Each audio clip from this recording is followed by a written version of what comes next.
Salam Media Sriwijaya. Unit 4 Jatanras Subdit 3 di Treskrimum Polda Sumatera Selatan, Sumsel, kembali menangkap satu tersangka pencurian dan pengerusakan besi Siku Tower saluran udara tegangan tinggi SUTT, Luis Hernandez, 23, saat berada di lokasi pelarian di Kota Pangkal Pinang Bangka, Rabu tanggal 7 Desember tahun 2022.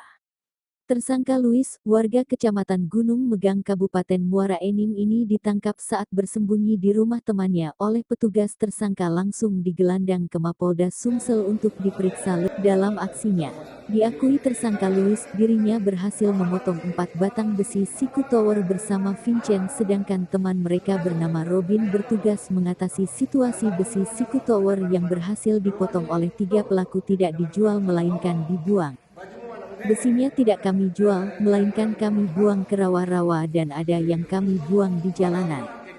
Tidak ada niat lain kecuali untuk merusak saja karena gajinya kami tidak dibayar selama 6 bulan menjaga tiang tower, akunya.